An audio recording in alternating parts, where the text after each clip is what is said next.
Lovely professional university, ये नाम कैसे? मुझे मालूम था ये क्वेश्चन आएगा।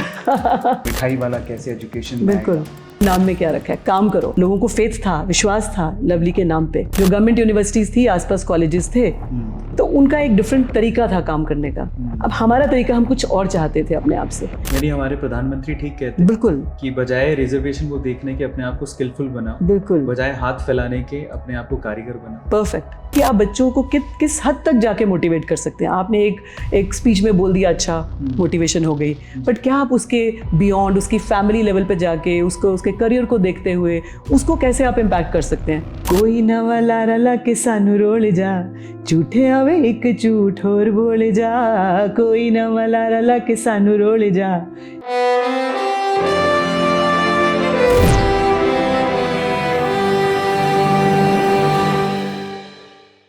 एलपीयू नाम तो सुना होगा।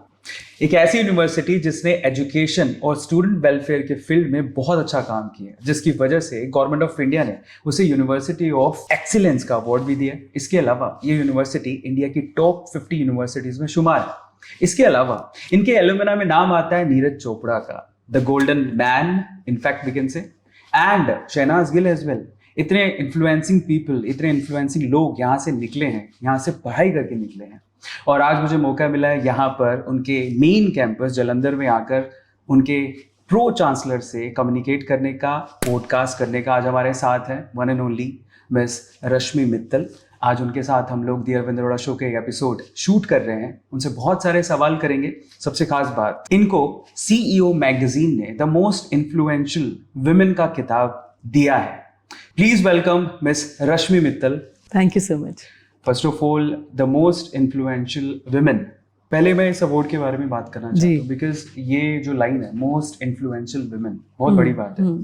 और वुमेन एम्पावरमेंट में अगर देखा जाए तो आपका नाम कहीं ना कहीं सुनहरे अक्षरों में लिखा जाएगा, और इसी वजह से आपको ये अवार्ड मिला है। मैं जानना चाहता हूँ कि आपकी जो जर्नी है, आपके अकॉर्डिंग कौन कौन से इन्फ्लुएंशियल वर्क किए हैं जिसकी वजह से आपको ये नवाजा गया इस अवार्ड से? मुझे लगता है कि अगर आप दिल से काम करते हैं, कोई भी शिद्दत से काम करते हैं और ग्राउंडेड होके ग्राउंड लेवल पे काम करते हैं, तो आई थिंक सक्सेस अपने आप मिलती है।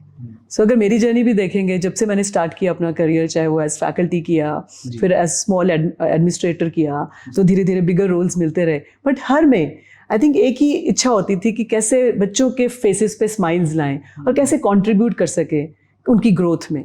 तो अगर आप ये करते चले जाओगे तो अपने आप आपका एक कल्ट, अपने आप आपका एक बच्चे आपको पहचानने लगते हैं और उनको लगता है कि इनसे कुछ सीखने को मिल रहा है। तो इस तरह से इम्पैक्ट बनता है। और मुझे लगता है कि आप बहुत आगे आके लीडर नहीं बनते, पीछे से जब आप करते हैं वो बेटर लीडर बनते हैं। लेकिन फिर भी अगर कोई मुझसे सवाल पूछे तो मुझे एक मेमोरी, कोई ना कोई ऐसी फीलिंग जरूर आती है कि यार ये तो एक्स्ट्राऑर्डिनरी काम कर दिया जो मैं कभी सोच भी नहीं सकता। तो ऐसा कोई मूवमेंट है या फिर ऐसी कुछ चीज मैंने सोसाइटी को डिलीवर की है जो कि एक्स्ट्राऑर्डिनरी है? नहीं, ऐसे छोटे छोटे कई काम होंगे जो किए होंगे, बट आई थिंक दिल को छूने वाला सबसे ज्यादा वो ये कि आप बच्चों को किस हद तक जाके मोटिवेट कर सकते हैं। आपने एक स्पीच में बोल दिया, अच्छा मोटिवेशन हो गई, बट क्या आप उसके बियॉन्ड, उसकी फैमिली लेवल पे जाके, उसके करियर को देखते हुए उसको कैसे आप इम्पैक्ट कर सकते हैं। जिस डिटेल में जाके आप उसकी लाइफ को इम्पैक्ट करते हैं ना, वही इम्पैक्टफुल होता है। दिल से जुड़ना। आज इस कॉन्वर्जेशन में मजा आने वाला है। हमारे मेन स्टेटमेंट की तरफ चलते हैं। कॉन्वर्जेशन अब शुरू होगी। मैम, हमारा एक पेट स्टेटमेंट है कि क्वेश्चन कभी कंट्रोवर्शियल नहीं होते, आंसर्स उन क्वेश्चंस को कंट्रोवर्शियल बनाते हैं। सही बात है। तो अब हम हमारे सवालों का सिलसिला शुरू करते हैं मैम के साथ। मेरा एक बड़ा कॉमन क्वेश्चन था, जब हम लोग ये रिसर्च कर रहे थे तो हमने हमारे जो हमारी टीम है वो कुछ क्वेश्चन, जनरल क्वेश्चन स्टूडेंट से भी उठाती है। तो एक स्टूडेंट का बड़ा प्यारा सा क्वेश्चन था, उससे हम लोग स्टार्ट करते हैं। जनरली जो कॉलेजेस या यूनिवर्सिटीज के जो नाम होते हैं वो महापुरुषों के ऊपर होते हैं, जैसे स्वामी विवेकानंद। अगर हम अभी जालंधर में है, पंजाब में है, तो यहाँ पे गुरु गोविंद सिंह, गुरु नानक देव, गुरु तेग बहादुर यूनिवर्सिटीज, कॉलेजेस मिल जाएंगे। लवली प्रोफेशनल यूनिवर्सिटी, ये नाम कैसे? मुझे मालूम था ये क्वेश्चन आएगा। Yes, it is very interesting कि हमने LPU, अब तो LPU बोलने लगे, पर लवली प्रोफेशनल यूनिवर्सिटी। इसी नाम की वजह से हमें बड़ी कंट्रोवर्सीज भी मिली। हमें कंट्रोवर्सी से स्टार्ट किया, तो बहुत सारे कंट्रोवर्शियल हमें लोगों के आइडियाज़ और स्टेटमेंट्स मिलते रहे कि ये क्या नाम है, एजुकेशन के साथ जेल नहीं कर रहा है ना। सो बट आई थिंक ये सब चीज़ें साइड हो जाती हैं जब आप अच्छा काम करते हैं। यूनिवर्सिटी का नाम लवली क्यों रखा, उसकी एक बड़ी हिस्ट्री है। तो वो तो एक्चुअली ये ग्रुप जो है इंडियन स्वीट्स में भी है। तो we are the largest manufacturer of Indian sweets, मिठाई बनाते हैं।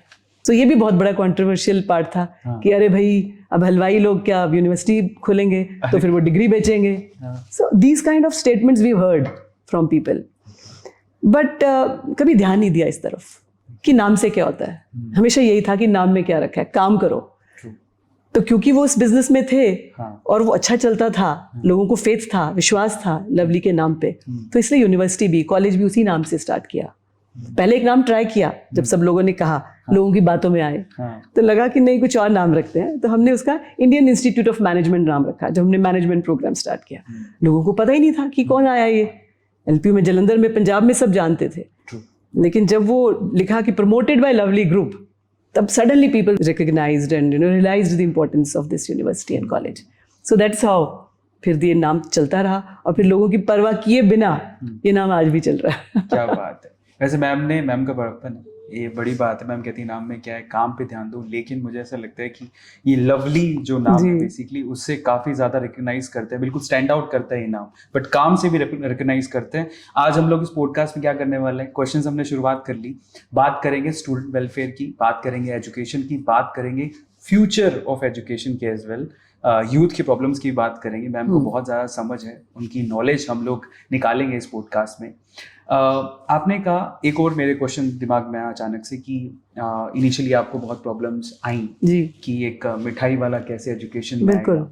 फाइनली आप लोगों ने इसको प्रूव भी किया है अपने काम से. आपको जो इनिशियली प्रॉब्लम्स आई थी, उनमें ऐसी क्या प्रॉब्लम खास थी जिसको ओवरकम करने में आपको सबसे ज्यादा पसीने छूटे? बहुत सारी थी. स्टार्टिंग में तो यही वाली नाम की वजह से, ठीक है. और उसके बाद इस बेल्ट में, पंजाब बेल्ट में बहुत सारे कॉलेजेस सक्सेसफुल नहीं थे. तो एक ये था कि इसको सक्सेसफुल कैसे करना है. जो गवर्नमेंट यूनिवर्सिटीज थी, आसपास कॉलेजेस थे, तो उनका एक डिफरेंट तरीका था काम करने का. अब हमारा तरीका, हम कुछ और चाहते थे अपने आप से. सो उस तरीके को एस्टैब्लिश करना भी एक चैलेंज था. So to bring students from all over the India and outside India was also a challenge. कि अगर आप चाहते हैं कि अच्छा एक डाइवर्सिफाइड यूनिवर्सिटी बनानी है, तो अगर आपको हर देश से, प्रदेश से, हर कंट्री से आपको बच्चा चाहिए, तो उसके लिए अलग तरीके की एक प्रोफेशनल अप्रोच चाहिए. वो करने के लिए भी दिक्कतें आई. दूसरा, जब सब बच्चे डिफरेंट कंट्री से स्टूडेंट्स जब आते हैं, तो एक अलग दिक्कत होती है कि आप उनको कैसे एक जगह पे, एक छत के नीचे कैसे उनको स्टे करवाएं. क्योंकि चैलेंजेस वो भी हैं. कभी पंजाबीज ने कभी देखे नहीं होंगे कि स्टूडेंट्स फ्रॉम नॉर्थ ईस्ट हैं या और जगह से कंट्रीज के स्टूडेंट्स आ रहे हैं, तो उनके साथ कैसे बढ़ाएं, कैसे दोस्ती बनाएं. तो वो बड़ा चैलेंज था. तो आज आप देखेंगे एलपीयू में इतनी बढ़िया डाइवर्सिटी है कि 35,000 स्टूडेंट्स एक रूफ के नीचे सब प्यार से रहते हैं. सो आई थिंक वो इनिशियली जो दिक्कतें जिसको हमने पार किया बड़े प्यार से, तब हम यहाँ पहुंचे. पर एक क्वेश्चन और मेरे दिमाग में ऐसी आया कि पंजाब स्पेसिफिकली जलंधर में यूनिवर्सिटी, वो भी एजुकेशन की बात कर रहे हैं, वो भी इतने बड़े लेवल पे. पंजाब में जहाँ जितना एनवायरनमेंट है वो एजुकेशन का थोड़ा नहीं है. यहाँ पे लोग म्यूजिक के ऊपर, शोशा के ऊपर, घूमने के ऊपर, इन सब पे ज्यादा फोकस करते हैं. फॉरेन जाने के ऊपर बिल्कुल बिल्कुल ज्यादा फोकस करते हैं. वहाँ पे इतने सारे कोर्सेज, आई थिंक अगर आप लोगों ने देखा हो, एलपीयू में 200 से ज्यादा कोर्स प्रोग्राम्स चलते हैं. बिल्कुल. इतनी बड़ी सोच रखना और इसको पॉसिबल बनाना कैसे हो पाया? आई थिंक यही हमारा शायद विजन भी था. स्टार्टिंग में जब स्टार्ट किया तो यही फीलिंग थी कि यार इधर इस पार्ट में कोई यूनिवर्सिटी अच्छी नहीं है, प्रोफेशनलिज्म नहीं है, सबको भाग के साउथ में जाना पड़ता है. सो इसलिए सोचा कि एक एजुकेशनल इंस्टीट्यूशन ऐसा होना चाहिए पंजाब में, दिस पार्ट, कि जहाँ पे इतने प्रोग्राम्स हों, बच्चे हर जगह से आए. तो ये विजन रख के ही हम चले थे. अब खास बात ये है, मैं आपको बताता हूँ, जहाँ पहले यहाँ के बच्चे साउथ पढ़ने जाते थे, अब केरला, जहाँ तक मैंने डेटा सर्च किए, केरला से बहुत बच्चे यहाँ पर आते हैं. कैसे आते हैं जरा वो भी पूछ लेते हैं. अगर आप केरला या साउथ से हैं, तो एलपीयू में ऐसा क्या है जो आपको, आपके लिए बेनिफिशियल है, उसके बारे में बात कर लेते हैं. मैम, केरला से बहुत बच्चे, बिल्कुल, केरला से हर स्टेट से हैं बच्चे. और अगर आप देखें तो आंध्रा और तेलंगाना से ही 10% बच्चा होएगा एलपीयू का. और केरला से, कर्नाटक, मतलब हर जगह से, नॉर्थ ईस्ट से बहुत बच्चा है. कंट्रीज के स्टूडेंट्स हैं उसमें. Bhutan is leading, Nepal is leading. बहुत सारे स्टूडेंट्स पढ़ते हैं. वो क्यों आएंगे? मुझे भी कई बार लगता है कि क्यों आएंगे वो, बिकॉज उनके हर सिटी में 4-4, 5-5 इंस्टीट्यूशंस होते हैं. उनके बाहर, सिटी के बाहर होते हैं, स्टेट में होते हैं. But why would they come to LPU only? ये क्वेश्चन मैं स्टूडेंट से भी पूछती हूँ कि आप क्यों आए हैं. तो जब स्टूडेंट्स आंसर देते हैं ना, तो आपको रियलाइज होता है कि आप कहीं ना कहीं कुछ ठीक कर रहे हैं, जिसकी वजह से स्टूडेंट्स आपके पास आ रहे हैं. और वो फर्स्ट आंसर जो स्टूडेंट्स का होता है हमेशा इज प्लेसमेंट्स. उनको लगता है कि उनको करियर मिलता है, एक दिशा मिलती है कि उनको किस तरफ जाना है. एक एक ओपन माइंडेड जो यूनिवर्सिटी है, it's not traditional, it doesn't bind you कि आपको यही कोर्स करो, यही प्रोग्राम करो, ऐसे ही चलो। हम लोग थोड़ा ओपन उसमें रहते हैं, जहाँ की स्टूडेंट्स को एक चॉइस होती है कि वो कौन सा प्रोग्राम करना चाहता है, चेंज करना चाहता है, बाहर जाना चाहता है, कुछ टाइम के लिए जाना चाहता है, 2 महीने जाके वापस आना चाहता है, कुछ एंटरप्रेन्योर बनना चाहता है, बिजनेस करना चाहता है while he studying, you know. इस तरह की चीज़ें जब बच्चे को मिलती है ना, तो उसको लगता है कि हाँ मज़ा आएगा। तो वो जो एक मज़ा है ना, जब तक वो नहीं है एजुकेशन में, तो मुझे लगता है कि वो पढ़ाई तो फिर हमने भी की है। जब हम क्लास में बैठते थे, टीचर सामने बैठता था, पढ़ते रहते थे, अटेंडेंस है, ये है, वो है, बट साथ साथ में मज़ा नहीं था। पढ़ना तो होता ही है, बट साथ में मज़ा चाहिए। सो आई थिंक वो जो एक बच्चे को एजुकेशन के साथ साथ एक एजुकेशन इंटरेस्टिंग लगती है, जिसकी वजह से वो एजुकेशन को, प्रोग्राम को परस्यू करना चाहता है और उसको लगता है कि कुछ मुझे मिल रहा है। सो that's what he comes for. Placements तो यहाँ बहुत खास है, बहुत अच्छे हैं। इनफैक्ट एक्स्ट्रा करिकुलर एक्टिविटीज़ भी बहुत अच्छी हैं। मैं खुद यहाँ दूसरी बार आ रहा हूँ, पर एक और फैक्टर मैंने यहाँ पर देखा जिसके ऊपर आपका एक्सप्लेनेशन चाहूँगा मैं, स्कॉलरशिप। स्पेसिफिकली मैंने देखा कि आप एलपीयू के अंदर जिनके परसेंटेज या सीजीपीए काफ़ी अच्छा है, उनको बहुत अच्छी स्कॉलरशिप मिलती है। इस वजह से भी बहुत सारे स्टूडेंट एलपीयू को अपनी फर्दर स्टडीज़ के लिए ये भी है वो थोड़ा सा बिल्कुल ठीक इसीलिए भी है क्योंकि स्कॉलरशिप बहुत एकेडमिकली जो बच्चे अच्छे होते हैं उनको भी मिलता है, स्पोर्ट्स में अच्छे हैं, कल्चरल में अच्छे हैं। तो मेरे पास अराउंड मेरे ख्याल से 1500 के करीब स्टूडेंट होगा जो फ्री पढ़ रहा होगा, बिल्कुल completely free, for who are enrolled in sports and cultural. Education में 90%, 95% तक आपको स्कॉलरशिप मिलता है अगर आप एजुकेशन में पढ़ते हैं, अगर आपका परसेंटेज अच्छा है, या आपने जो नेस्ट जो हमारा टेस्ट है जिसके बेस पे हम बच्चों को लेते हैं, वो टेस्ट में अगर आपके क्वालिफाइंग मार्क्स अच्छे हैं तो उस बेस पे लिए जाते हैं। सो आई थिंक वो भी अट्रैक्ट करता है स्टूडेंट्स को। Obviously pocket is main for the parents and the students, तो उसका भी ध्यान रखा जाता है। और बहुत सारे स्टूडेंट्स हैं जो पेरेंट्स हैं जो अफोर्ड ही नहीं कर पाते हैं, but the children are good, तो उनको क्यों ना लें हम। और है हमेशा हमारा मकसद भी रहा है, विजन भी रहा है कि हम एजुकेशन कुछ लोगों के लिए नहीं होनी चाहिए, एजुकेशन सबके लिए होनी चाहिए। कई बार मुझे कोई स्टूडेंट्स पूछते भी है, मैम हमारी क्लास में इतने ज़्यादा स्टूडेंट्स हैं, हम 35,000 स्टूडेंट्स हैं इस यूनिवर्सिटी में, तो इतने स्टूडेंट्स से कम होने चाहिए। तो मैं उनसे यही बात करती हूँ कि क्यों नहीं, क्या सबका राइट नहीं है पढ़ने का? और अगर हम आज इतनी बड़ी यूनिवर्सिटी हैं तो मुझे लगता है इसी की वजह से अगर वो स्टूडेंट्स हैं, because we are completely a private university. हम लोग को कोई ग्रांट्स तो मिलते नहीं है बाहर से, जैसे आईआईटी को मिलते हैं और आईएम्स को मिलते हैं, हमें तो नहीं मिलते। तो जो भी अब आज हम हैं, that is because of the fee that the student is paying me, and I am very clear on saying that to the students also कि बेटा जो आप फीस देते हैं वही सब कुछ है और वही आप पढ़ रहे हैं, वही आपके लिए है। अगर इतने बड़ा बड़ा इंफ्रास्ट्रक्चर आपने देखा, स्पोर्ट्स कॉम्प्लेक्स है, स्विमिंग पूल्स हैं, और चीज़ें हैं, कल्चरल के लिए हैं, ऑडिटोरियम्स हैं, so many classrooms are there. So this is only possible कि अगर हम इतने स्टूडेंट्स रख पाते हैं। सो मुझे लगता है कि वो भी एक एडवांटेज है। नहीं, कैंपस तो बहुत अच्छा है। इनफैक्ट जब मैं आ रहा था, पहले मैंने ऑब्जर्व नहीं किया था जब पहली बार आया था, बट जब प्रिंसिपल सर के साथ आ रहा था तो ही वाज सेइंग कि ये एक मॉल है, एंड यहाँ पे यूनिवर्सिटी के अंदर एक मॉल है जिसमें आपको ऑलमोस्ट सारी चीजें मिल जाएंगी। इनफैक्ट एप्पल के प्रोडक्ट भी मिल जाएंगे जो कि बाहर नहीं मिलते हैं। बहुत बढ़िया। पर मैंने केरला की बात और साउथ की बात इसलिए की कि मैंने एक स्टूडेंट से इंटरेक्शन किया, उसने बड़ी अच्छी चीज बताई कि सर मेरे 90% अबव मार्क्स थे, मुझे सिर्फ 20% ही फी पे करनी है। यानी कि 1 लाख का कोर्स उसको सिर्फ यहाँ 20-25 हज़ार रुपए में मिल रहा है, जिससे अपने बाकी खर्चे निकाल सकते हैं। That is really great. तो इतनी अफोर्डेबल एजुकेशन कैसे पॉसिबल हो पा रही है और इतने अच्छे इंफ्रास्ट्रक्चर के साथ में? मैं उसके लिए यही मैंने आपको विजन बताया। विजन यही था कि एजुकेशन टू ऑल। हाँ, ये हम लोग बोलते हैं ना कि ट्रांसफॉर्मिंग एजुकेशन, ट्रांसफॉर्मिंग इंडिया। अगर आपको इंडिया को ट्रांसफॉर्म करना है, कैसे करेंगे? एजुकेशन से करेंगे। और एजुकेशन सबको देंगे तभी होगा। ये तो है नहीं कि जो अमीर के बच्चा उसको दे दो और बाकियों को नहीं दो। तो सबको देना पड़ेगा। उसको देने के लिए आपको अट्रैक्ट करना है विद स्कॉलरशिप। तो कुछ स्टूडेंट जो दे सकते हैं वो देते हैं फीस, जो नहीं दे सकते उनको स्कॉलरशिप मिलता है और वो पढ़ते हैं। और एक जो ब्यूटीफुल डाइवर्सिटी क्रिएट होती है जिससे एक्चुअल लर्निंग होती है। एक्चुअल लर्निंग डाइवर्सिटी से ही होती है, जिसमें आपके डिफरेंट स्टेट्स ऑफ स्टूडेंट्स हैं, डिफरेंट कंट्रीज के हैं, डिफरेंट लैंग्वेजेस बोलते हैं, वो डिफरेंट प्रोग्राम्स के हैं, कोई इंजीनियरिंग का है, कोई डिजाइन का है, कोई एग्रीकल्चर का है। तो वो जो एक कॉम्बिनेशन बनते हैं, जो एक दूसरे से सीखते हैं, वो एक रियल वर्ल्ड लर्निंग है। वो कोई लैब लर्निंग नहीं है, वो रियल वर्ल्ड लर्निंग है। और इसी लर्निंग के लिए मुझे लगता है एजुकेशन है। पढ़ना तो आजकल अब इतने ब्यूटीफुल आपके पॉडकास्ट है, उससे हम पढ़ सकते हैं, उससे हम सीख सकते हैं, है ना। और इतने कोर्सेरा और ये सब ऑनलाइन इतने मूक्स, इतने प्रोग्राम्स हैं, कोर्सेज हैं, जिसको देख के बच्चा पढ़ सकता है। तो उसको क्या जरूरत है यूनिवर्सिटी में आने की? एक ही ज़रूरत है, networking, learning from each other. और आज आप देखिए, मैं भी अगर मैं अपने कॉलेज में जाऊँ तो मैंने क्या सीखा होगा, मुझे आज भी क्या याद आएगा अपने कॉलेज में, या आपको भी क्या याद आएगा? हमें याद आएगा जो हम क्लब में बातें करते थे, या हम फ्रेंड्स के साथ जब नेटवर्किंग करते थे, या हम खेलते थे, या जो बातें करते थे outside the classroom, not inside the classroom. So वो जो बेनिफिट उसको एलपीयू में मिलता है, वो शायद उसको अपने होम टाउन में या सिटी में शायद कम मिल पाता है, क्योंकि वो कॉलेज है। कॉलेज में अगर इंजीनियरिंग कॉलेज है, सारे इंजीनियरिंग के स्टूडेंट्स हैं, तो इंजीनियरिंग की बातें, और उसी ऑब्वियसली उसी स्टेट के स्टूडेंट्स होंगे। यहाँ पे आपको डिफरेंट स्टेट्स, डिफरेंट डोमेन्स के जो स्टूडेंट्स हैं जो आपस में इंटरेक्ट करते हैं, तो वो एक्चुअल लर्निंग है। पहले मैं जानना चाहूंगा कि ऐसी कौन कौन सी कंट्रीज हैं जिनके स्टूडेंट अभी एलपीयू में पढ़ रहे हैं? मेरे पास अराउंड 3000 के करीब स्टूडेंट्स होंगे इंटरनेशनल, जिसके अंदर ज़्यादा सार्क कंट्रीज़ के रहते हैं, जैसे भूटान, नेपाल, बांग्लादेश, ये तो रहते हैं। बट अफ्रीका से बहुत स्टूडेंट्स हैं हमारे पास, जिम्बाब्वे, कीनिया,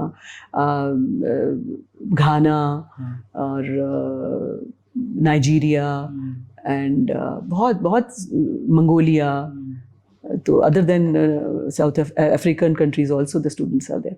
तो ये बहुत अच्छा ब्यूटीफुल कॉम्बिनेशन है। आप कभी भी यूनिवर्सिटी में जाएंगे, देखेंगे तो स्टूडेंट्स बैठे होंगे ग्रुप में, तो एक नॉर्थ से होगा, एक कोई इंटरनेशनल स्टूडेंट होगा, एक कोई वेस्ट से होगा, एक ईस्ट से होगा, और फर्स्ट ईयर में। तो लुक एट कि वो 4 साल जब बच्चा ऐसे फ्रेंडशिप में रहेगा, तो आप सोचो कि क्या ऐसी लर्निंग कोई किताब में नहीं, किसी क्लासरूम में कहीं नहीं मिल सकती उसको। ये एक्चुअल लर्निंग है जो कि हम बड़े होके सीखते हैं। जब हम कुछ बिजनेस में होते हैं तब हम इंटरेक्ट करते हैं अपने क्लाइंट से, जो दूसरे कंट्री से, स्टेट से होते हैं, तब सीखते हैं हम। और ये बच्चा 4 साल में इतना सीख जाता है, तो उसका कॉन्फिडेंस लेवल देखिए आप। उसको किसी भी इन्वायरमेंट में डालेंगे आप, वो कहीं जॉब कर रहा होगा, यहाँ से बैंगलोर जाएगा, साउथ में जाएगा, कहीं भी जाएगा, तो he knows how to interact. उसके कलीग्स होंगे, उसको पता है मुझे कैसे बात करनी है, तो उसने सीख लिया। हमारे पास पहले नालंदा यूनिवर्सिटी थी। ऐसा कहा जाता है कि जब अंग्रेज आए थे इंडिया में, फर्स्ट टाइम जब आए थे, दे वर शॉक्ड इंडिया की एजुकेशन को देखते हुए। उन्होंने बोला कि ये लोग बहुत आगे हैं हमसे, और इनको अगर पीछे करना है तो इनकी एजुकेशन को हमें वार करना पड़ेगा। नालंदा यूनिवर्सिटी फिनिश हुई, उसके बाद एक नया एजुकेशन सिस्टम वो लेकर आए, जिसमें आज भी हमारी जॉब मेंटेलिटी है। ऐसे हमारे दिन कब आएंगे? जैसे अभी मैं आपसे जब पूछ रहा था कि कौन कौन सी कंट्री से आते हैं, तो आपने सार्क कंट्रीज और ऐसी कंट्रीज के नाम लिए हैं जो कि थोड़ी पिछड़ी हुई हैं जी। हम लोग क्यों नहीं सोच सकते ऐसा कि अमेरिका से या यूके से जो पहले आते थे पढ़ने के लिए, वैसे बच्चे भी आए यहाँ पर, इतना क्वालिटी एजुकेशन दे, जैसे आज हम बात करते हैं स्टैनफोर्ड यूनिवर्सिटी जाने की। बिल्कुल आएंगे, बिल्कुल आएंगे। मुझे लगता है हम सही दिशा में हैं।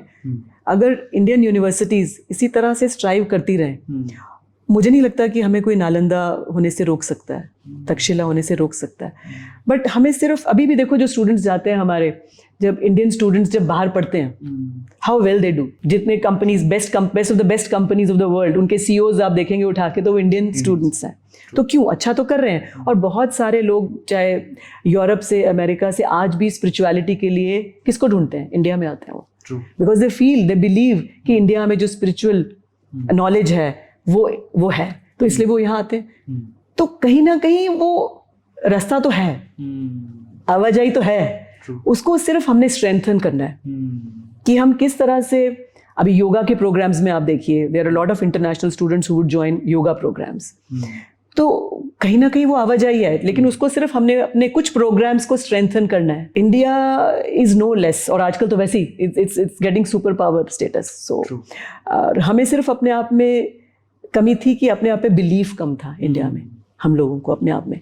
लेकिन हमें वो पुरानी नालंदा, तक्षशिला, उसको लौट के लाना है। अगर सब यूनिवर्सिटीज़ इसी तरह से मेहनत करें और देखें कि स्टेप बाय स्टेप हम अपने आप को कैसे इम्प्रूव करें, मुझे नहीं लगता कि बहुत दूर की बात नहीं है कि जब कंट्रीज़ लाइक अमेरिका, और अभी भी शॉर्ट प्रोग्राम्स के लिए तो स्टूडेंट्स आते हैं हमारे पास, अमेरिका से भी आते हैं, जहाँ पे हमारे स्टूडेंट्स वहाँ पे जाते हैं। एक्सचेंज प्रोग्राम्स होते हैं जहाँ पे वो लोग आते हैं यहाँ पे, and they feel very happy and great, they want to study here, Crazy. They want to study here. We often talk to them, और वो ये कहते हैं कि हमने यहाँ पढ़ना है, मुझे यहाँ छोड़ दो, हमें रहना है यहाँ पे एलपीयू में।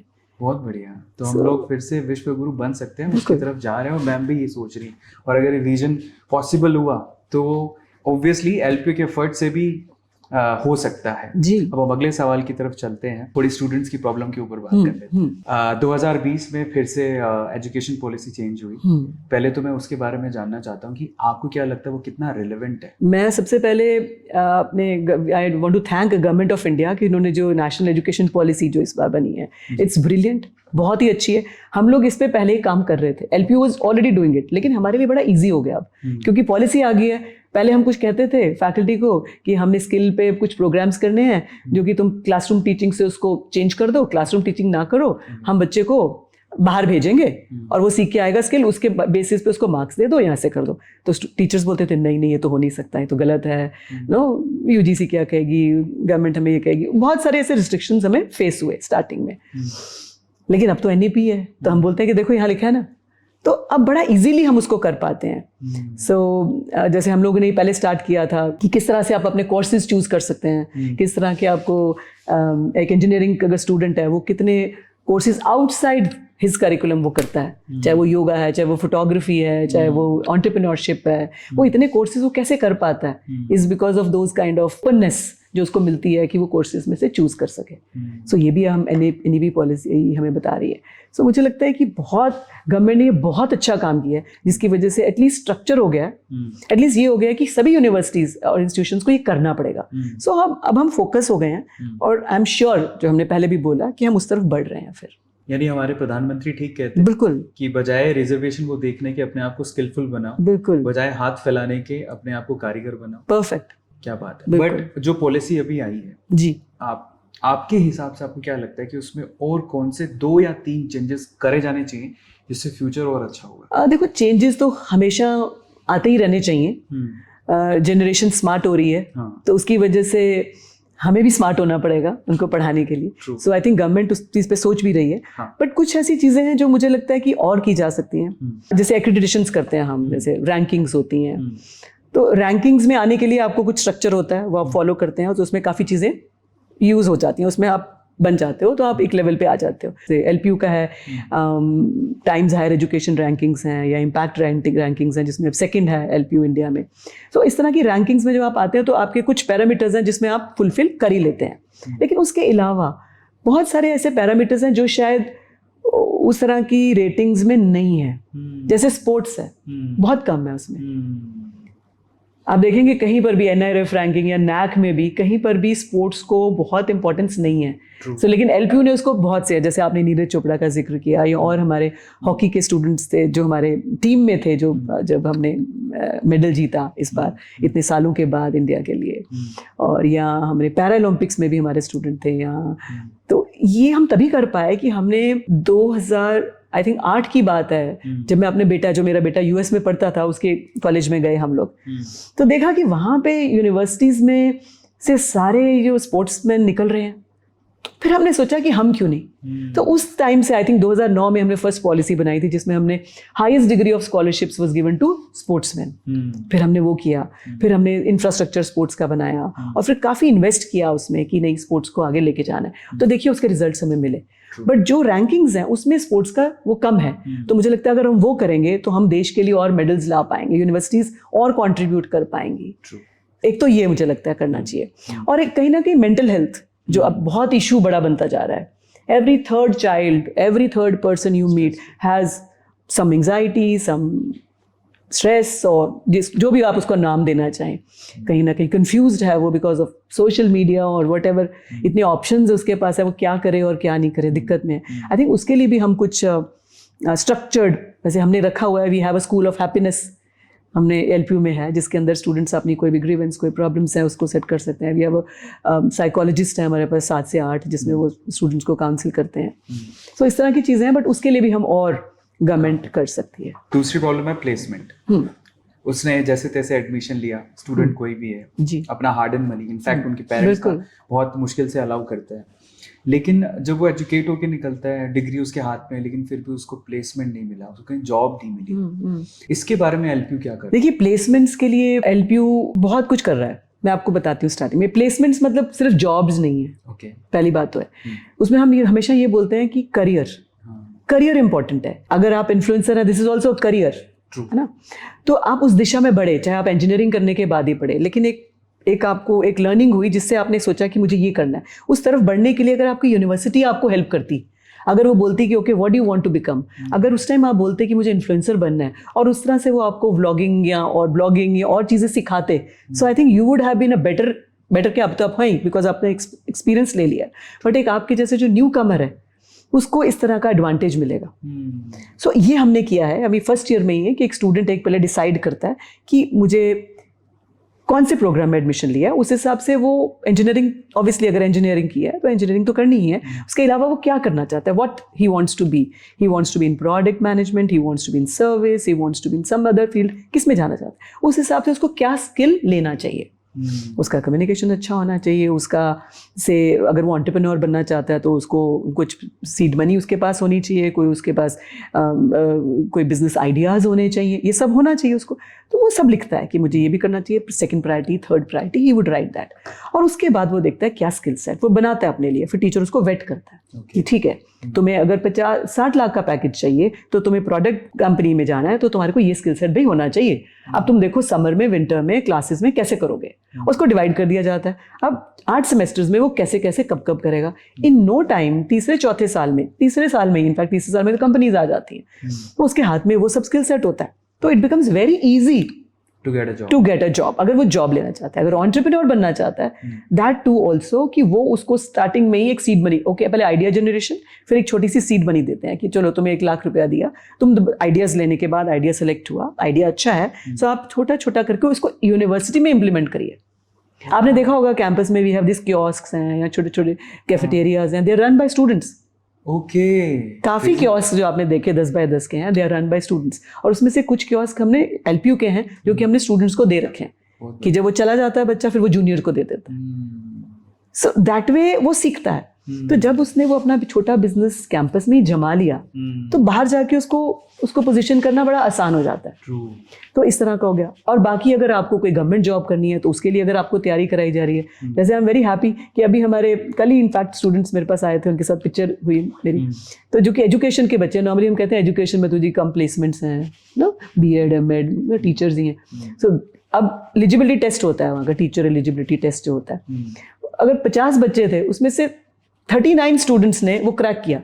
क्यों किया? क्योंकि हमने जो करिकुलम इस तरह से डिज़ाइन किया कि उसके अंदर जो एलिजिबिलिटी टेस्ट के जो क्वेश्चंस हैं या किस तरह से उसको करना है, अचीव करना है, वो सारा हमने करिकुलम का पार्ट बना दिया उसकी इवैल्यूएशन भी बाहर से करा दी।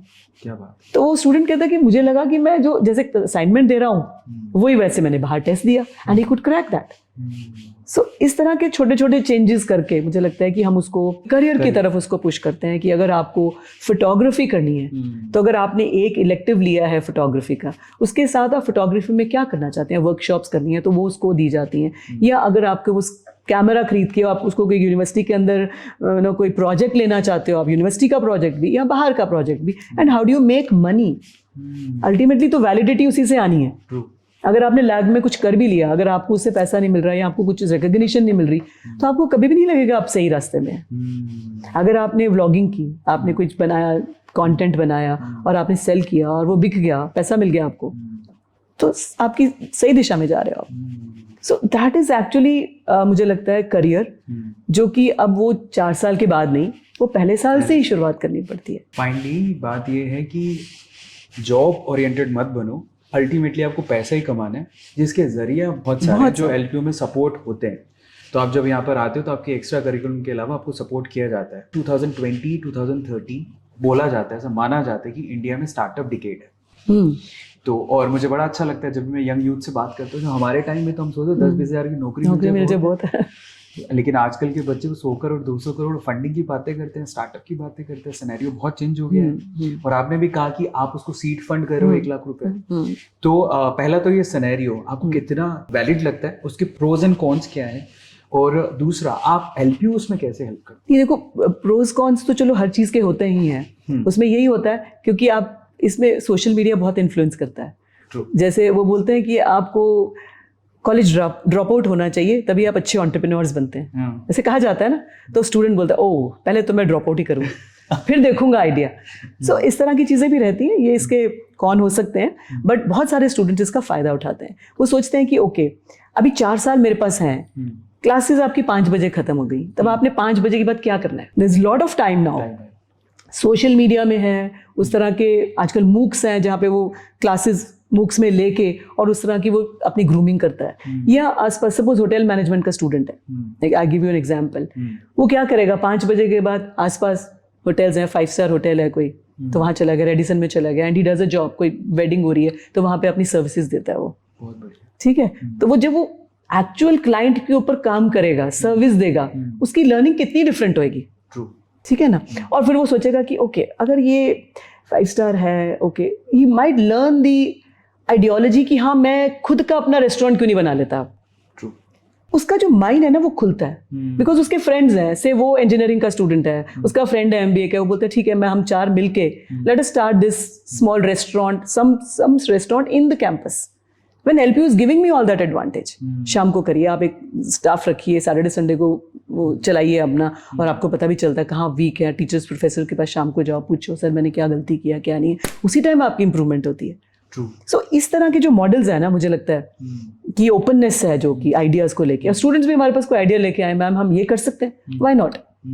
तो आई थिंक ये कई बार आपको ट्रेडिशनल यूनिवर्सिटीज़ में ये चीज़ें नहीं मिलती, जो ओपननेस होती है कि no open to hearing, open door. जो स्टूडेंट्स मेरे पास भी every Tuesday and Friday I would meet students, जहाँ पे वो आएंगे, मुझसे बात करेंगे, अपने आइडियाज़ शेयर करेंगे। सो उस पर बड़े ओपन माइंडेड रहते हैं कि बच्चे ने आइडिया दिया उसको इमीडिएटली इंप्लीमेंट करो, अच्छा आइडिया, व्हाई नॉट। और आजकल आइडियाज़ तो हर दिन आ रहे हैं, हर पल आ रहे हैं, हर पल आ रहे हैं, तो क्यों नहीं हम हर पल पुराने हो रहे हैं। तो अगर हम ओपन नहीं रहेंगे, देखेंगे नहीं कि क्या चाहते हैं स्टूडेंट, उनकी नीड्स को आइडेंटिफाई नहीं करेंगे, हम पीछे रह जाएंगे। और दैट्स हाउ आई थिंक जो हम वेस्टर्न यूनिवर्सिटीज़ की बात कर रहे हैं, so probably they are looking at their clients more closely. Social media का तो फर्क पड़ा है, लेकिन उसका एक पॉजिटिव इम्पैक्ट जैसे शार्क टैंक से भी आया है। आपको क्या लगता है? बिल्कुल आया, बिल्कुल आया। पर फिर भी जो एनवायरनमेंट है 10 साल में आपको क्या लगता है कितना चेंज होगा? क्या लिटरली ये डिकेड स्टार्टअप डिकेड है इंडिया के लिए? अवेयरनेस ज़्यादा हुई है because of social media, because of shark tank और थिंग्स लाइक दैट। और अभी जब इतने शार्क्स जब यूनिवर्सिटी में आएंगे, कैंपस में आएंगे, बच्चों से मिलेंगे, तो ऑब्वियसली ये चीज़ हाइप इसकी बनती है। तब ये बोलेंगे कि जॉब में क्या रखा है। बट जब वो एक बबल है, जब वो फटता भी है, यू डोंट नो क्या चलता है। बहुत सारे स्टूडेंट्स उसमें आके वो करते भी हैं, बट कितने स्टार्टअप्स चलते हैं आगे, कितने यूनिकॉर्न्स बनते हैं, वो तो सब फिर बाद की बात है। बट यस, एटलीस्ट आपको एक दिशा मिलती है कि if you want you can pursue, एक कॉन्फिडेंस मिलता है कि इसने किया है मैं भी कर सकता हूँ। तो इस तरफ चलने के लिए आपको हिम्मत मिलती है। तो वो हिम्मत ही आज की डेट में तो उनके लिए जरूरी है, एक रास्ता, एक हिम्मत, और एक आपको support from the university, from your parents. और even if you miss your classes, ठीक है, आपको 6 महीने क्लासेस नहीं लगानी, आपको अपने स्टार्टअप पे काम करना है, so LPU will do that for you. कि आजकल सोशल मीडिया आ गया है, तो ज़्यादातर लोग इन्फ्लुएंसर बनना चाहते हैं, स्टार्टअप करना चाहते हैं, लेकिन इंजीनियरिंग और डॉक्टर्स, इनका क्रेज पता नहीं, डॉक्टर्स का तो कभी नहीं जाएगा, इंजीनियरिंग का फिर भी थोड़ा सा फेड सा होने लगा है। पर आपको लगता है कि अभी भी इंडिया में ज़्यादातर पेरेंट्स ये चाहते हैं कि मेरा बच्चा डॉक्टर बन जाए, इंजीनियर बन जाए। आज वो सोशल मीडिया को एज अ करियर नहीं देखता। आज वो स्टार्टअप तो दूर की बात है, मतलब अगर आप मिडिल क्लास देखोगे तो 70-80% मिडिल क्लास ही है। वो किसी भी तरह से अपना पैसा जाया नहीं करना चाहता, और वो भी ऐसे आइडिया पे जिस पे श्योरिटी नहीं है। वैसे एक कि हम बोल देते हैं कि इंजीनियरिंग या डॉक्टर्स बनना चाहते हैं, but if you look at the data 1.20 I think इतने करोड़ जो बच्चे हैं वो हायर एजुकेशन को ऑप्ट करते हैं, उसमें से सिर्फ 10% बच्चे हैं जो इंजीनियरिंग और मेडिकल पुट टुगेदर को चूज करते हैं। बाकी लोग क्या चूज करते हैं? BBA, BSc, BA, इस तरह के प्रोग्राम्स चूज करते हैं। लेकिन हाइप किसकी हुई है? इंजीनियरिंग और मेडिकल की। वो because of social media, because of IIT, because of those Kota factories जो भी हैं, उनकी वजह से कि ये जो बना हुआ है कि सब इंजीनियर और डॉक्टर बनना चाहते हैं। पर डेटा तो ये ऐसा नहीं बोलता। डेटा तो बोलता है कि सिर्फ 10% बच्चे ही इंजीनियरिंग और मेडिकल में जाते हैं, बाकी तो कुछ और प्रोग्राम्स करते हैं। आई थिंक वो हाई पेड जॉब्स हैं, इस वजह से भी हो सकता है। हाई पेड तो देखो, हाई पेड तो आपको बनानी पड़ती है। बहुत सारे मेरे पास LPU में भी होंगे जो BA किए हुए हैं and they are the best administrators, और इंजीनियरिंग भी होंगे। IIT से भी मैंने बहुत, I was one of the best first recruiters of IIT से हमने बहुत प्रोफेसर्स लिए पहले। बट चलेंगे तभी आगे जाएंगे। तो IIT तो आपको कहीं नहीं लेके जाएगा। सिर्फ IIT आपको कहीं नहीं ले, वो आपको एक लेबल दे सकता है, टू इनिशियली आपको हेल्प करता है, पुश करता है आपको। बट अगर आपने अपने ऊपर कुछ नहीं किया तो IIT या कुछ भी, कोई भी ब्रांड आपको कुछ नहीं कर सकती, आपको मेहनत तो करनी पड़ेगी। पर जितनी जो डिकेड, हाँ, स्टेटस जरूर है। डॉक्टर्स का और इंजीनियर्स का एक स्टेटस, पेरेंट्स को वो पुराना लगा हुआ है कि डॉक्टर्स और इंजीनियर्स बनेंगे तो शायद पैसा, प्लेसमेंट ही अल्टीमेटली, कि उसमें प्लेसमेंट्स होती हैं specially in computer science these days. तो उनको लगता है कि अच्छी नौकरी मिलेगी, 1-2 करोड़ 3 करोड़ की जॉब मिल जाएगी, ये वो। बट देखो ये भी एक सर्कल है, हमेशा नहीं रहता। अपने ऊपर काम करें तो मुझे लगता है, हालांकि यूट्यूबर्स और सोशल मीडिया इन्फ्लुएंसर्स ज्यादा पैसा कमा रहे हैं, बट फिर भी घर पे जब बोलते क्या करता है बेटा, यूट्यूबर है, वो स्टेबलाइज्ड नहीं ना जॉब समझते, they still look at engineering and being doctors. पर डॉक्टर्स को कितनी मेहनत कितनी करते हैं, पूरी लाइफ वो पढ़ते हैं। So if you are ready to do that, why not? But then फिर हम बोलेंगे कि हम ये डॉक्टर बनना चाहते हैं और इसकी तरफ से ये करना है मुझे। पर आपको नहीं लगता कि लिटरली इंडिया को सिर्फ अभी जैसा माहौल चल रहा है सोशल मीडिया का, बहुत ज़्यादा झुकाव हो रहा है मीडिया की तरफ और सोशल मीडिया इन्फ्लुएंसर बनने की तरफ? हमें सब वो थोड़ी चाहिए, हमारा यूथ आपको नहीं लगता कि बिगड़ रहा है? हमें इंजीनियर्स, अच्छे डॉक्टर्स भी चाहिए, सभी चाहिए। वो एक सर्कल ही है, मुझे लगता है जब तक सब कुछ टेस्ट नहीं कर लेगा ना हर इंसान। अब वो देखता है कि छोटे छोटे बच्चे इन्फ्लुएंसर बन रहे हैं, 10वीं का स्टूडेंट अपनी वो वीडियोस डालता है और उसके लाइक्स आते हैं और वो कैसे राइज कर रहा है। तो that's how I think everybody is putting all kind of content. कोई कंटेंट भी नहीं दिखता ये है क्या, कुछ भी डाल रहे हैं कि जिसमें लाइक्स मिले बस। तो मुझे लगता है कि ये फुल सर्कल है, जब आप टेस्ट करेंगे, ट्राई करेंगे, बिगड़ेगा, नहीं लोग लाइक करेंगे, शन करेंगे, जैसे अच्छी मूवीज बुरी मूवीज होती हैं, अच्छे लोग बुरे लोग, बस सब कुछ ऐसे ही चलेगा। तो आई थिंक इट्स एवरीवेयर। जब कोई नया प्रोफेशन, कोई नई चीज आती है, उस तरफ सब होड़ होती है, इंडिया में पीछे भागते हैं उसके, और धीरे धीरे खत्म हो जाती है, वेव होती है, खत्म हो जाती है। लेकिन अच्छे लोगों की मेहनत की, इसकी कोई क्रेज, कोई एक टाइम नहीं होता, कोई फैशन नहीं होता, ये हमेशा एवरग्रीन ही है। ट्रू। सो हमें एवरग्रीन रहना है। क्या बात है। फाइनली एक और प्रॉब्लम की तरफ चलते हैं, एंजाइटी, स्ट्रेस। हमने इनिशियली डिस्कस किया था, उसके एक अदर साइड भी है। वो कभी कभार इतना बढ़ जाता है कि बच्चे सुसाइड कर लेते हैं। अभी कोटा में रेगुलरली, अगर आपने देखा हो न्यूज़ के अंदर, मैं कोटा का नाम क्यों कोट कर रहा हूँ, उसके पीछे न्यूज़ है कि वहाँ पर IIT JEE और नीट की जो प्रिपरेशन कर रहे हैं बच्चे, तो सुसाइड बहुत ज़्यादा हो रहा है। फिर उसके बाद इतना प्रेशर झेलने के बाद, वो पहले 11th-12th के बाद तैयारी करता है, फिर उसके बाद वो एग्ज़ाम देके जो भी उसका रैंक आता है, फिर यूनिवर्सिटीज़ में जाता है, फिर वहाँ पर 4-4, 5-5 साल के प्रोग्राम्स हैं। और आजकल उतना पेशेंस रहा नहीं है बच्चों में, इतना हार्डवर्क कैसे करे। पहले वो 2 साल लगा के आया है। इतना प्रेशर झेलने के लिए आप यूनिवर्सिटी में बच्चों को कैसे प्रिपेयर किया जाता है? ये प्रॉब्लम तो है हर यूनिवर्सिटी में, नॉट जस्ट कोटा। हर यूनिवर्सिटी में आप सुनेंगे न्यूज़ में, कोई आती हैं, कोई नहीं आती हैं, बट हर जगह ये केसेस ऐसे होते हैं। हर इंस्टीट्यूशन में, हर फैमिलीज, कहीं ना कहीं दिक्कतें आती हैं ऐसी। उसके रीजंस बहुत हैं, हम ये नहीं कह सकते कि वो प्रेशर की वजह से ही है। बहुत सारी चीज़ें हैं समटाइम्स की वो प्रॉब्लम्स फैमिलीज में होती हैं, रिलेशनशिप्स में होती हैं। They have seen broken families. अगर कोई बच्चा एक ब्रोकन फैमिली में ग्रो हुआ है तो क्या उसके इश्यूज नहीं होंगे? वो तो बचपन से ही होंगे और पेरेंट्स को पता रहता है। इस तरह के होते हैं। या आपके आजकल रिलेशनशिप इश्यूज बहुत हो गए हैं। There are so many complex relationships that you get into, चाहे वो बॉयफ्रेंड गर्लफ्रेंड है, एक बॉयफ्रेंड, 2, 3, 4। सो उसकी वजह से भी वो कॉम्प्लेक्सिटी है जिसकी वजह से वो इस तरह की चीज़ें करते हैं। पढ़ाई का प्रेशर भी है, बट वो बहुत कम होंगे जो लोग सेंसिटिव हैं कि वो इतना प्रेशर नहीं ले सकते, या उनके पेरेंट्स की तरफ से प्रेशर है कि तुमने ये तो यही बनना है, नहीं बनोगे तो फिर वापस मत आना है। कुछ इस तरह की स्टोरीज भी सुनते हैं। बट आजकल बिकॉज ऑफ अवेयरनेस, मुझे नहीं लगता कि बच्चे सिर्फ इसके लिए ही सुसाइड कमिट कर रहे हैं। There are other reasons also. अगर डीपली आप जाएंगे तो वो मीडिया उसको करता है कि हाँ जी ये प्रेशर सिर्फ पढ़ाई का था या कुछ है, क्योंकि वो हमने मूवीज वैसी देख रखी हैं या कुछ ऐसा देख रखा है। बट मैं आपको इनसाइड पर्सपेक्टिव जो हम देखते हैं वो देखा है, तो there are lot of other reasons जो कि वो सामने नहीं आते। सामने तो फिर नंबर ही आते हैं ना, क्योंकि नंबर तो कम हुए होते हैं तो सोचते हैं शायद उसको प्रेशर था। कम क्यों हुए होते हैं? Because of other issues in the families, relationship issues, या आपका जो आपकी सेंसिटिविटी है ना हर चीज़ को लेने की, वो कम है। वीक हो आप, सेंसिटिव हो, सेंसिटिव ज़्यादा हो। अगर आपका एक नंबर भी कम आ गया, आप सेंसिटिव हो। तो आई थिंक उसमें हम फैमिलीज़ का, पेरेंट्स का, काउंसलर्स का, सबका, टीचर्स का, सबका रोल है कि हम हर बच्चे से सबको खींच के वही एक जैसा नहीं बनाना। सब बच्चा अलग, हर बच्चा अलग है, तो उसको किस तरह से करें। जैसे इस बार नेशनल एजुकेशन पॉलिसी में बहुत ब्रिलियंट एक चीज़ है कि अगर आप 4 साल के प्रोग्राम में, अगर आपसे नहीं हो रहा तो ठीक है, आपको 2 साल के बाद डिप्लोमा मिल जाएगा। आप छोड़ दीजिए, मत करिए बीच में, आप 2 साल के बाद डिप्लोमा कर लीजिए। और आप कुछ और करना चाहते हैं, चेंज करना चाहते हैं प्रोग्राम, आप कर लीजिए, बीच में कर लीजिए, 2 साल बाद कर लो, 3 साल बाद कर लो, विच इज़ वेरी ब्रिलियंट। वो आपका प्रेशर हटाता है। ठीक है, आप जॉब नहीं कर पाए, आपका सीड, आप एंटरप्रेन्योरशिप बन जाओ, आप वो नहीं कर सकते। आपने अपने कोर्सेज किए थे, आपने व्लॉगिंग की थी, आपने ब्लॉगिंग सीखी थी, आपने सोशल मीडिया पे कुछ कंटेंट वैसा कुछ कर लीजिए। So at least you have options. ये नहीं कि अब तो मैंने तो इतनी मेहनत इंजीनियरिंग पे कर दी, कोटा में 4 साल लगा दिए, यहाँ लगा दिए, वहां लगा दिए, अब तो मैं नहीं बनूंगा तो अब क्या होएगा मेरे साथ। तो वही जो फियर है ना, इसको निकालने की जरूरत है। थोड़े और क्वेश्चंस मैं आपसे पूछूंगा, मे भी थोड़े हार्श हो सकते हैं, बट मैं आपसे उनके आंसर्स चाहता हूँ। जी।